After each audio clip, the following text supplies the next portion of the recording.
శ్రీమాత్రే నమః. శ్రీ పరాభవనామ సంవత్సర ఉగాది శుభాకాంక్షలతో మిథున రాశి వారి యొక్క ఫలితాలను తెలుసుకుందాం.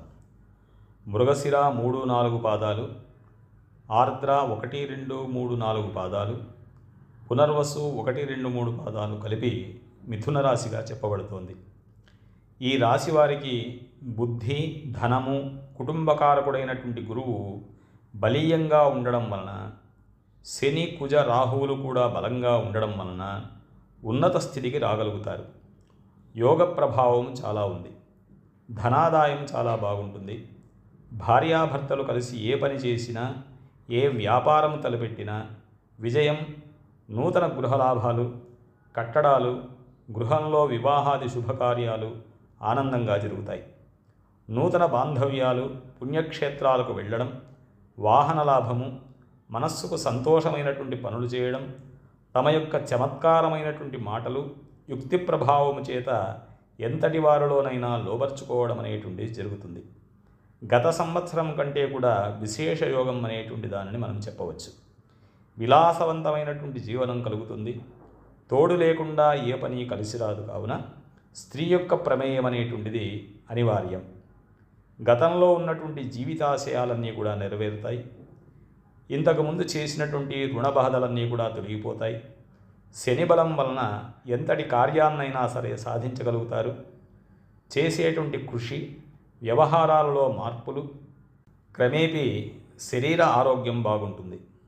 స్త్రీ మూలక సంతోషం, కుటుంబ సంరక్షణ, నూతన కార్య ప్రారంభము, బంధువర్గంలో మీ యొక్క ప్రాముఖ్యత అనేటువంటిది పెరుగుతుంది.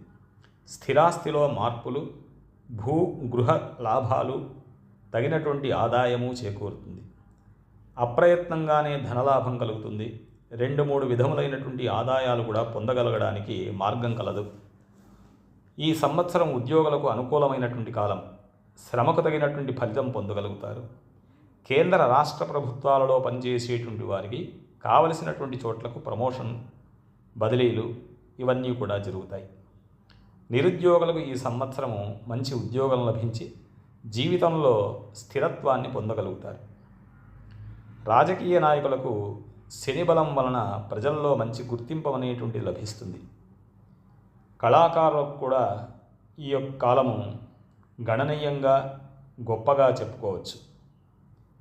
అన్ని రకముల వ్యాపారస్తులకు కూడా యోగకాలంగా చెప్పబడుతోంది. విద్యార్థులకు జ్ఞాపక శక్తి బాగా ఉంటుంది. చదువులపై శ్రద్ధ, ఆసక్తి ఉండడం చేత మంచి మార్కులను పొందగలుగుతారు.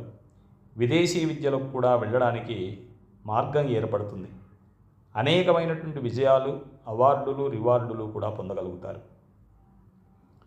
ఈ సంవత్సరం ఈ రాశివారు మంగళ, శనివార నియమాలు పాటించడం, సుబ్రహ్మణ్య స్వామి ఆరాధన, సుందరకాండ పారాయణ చేసుకోవడం మంచిది.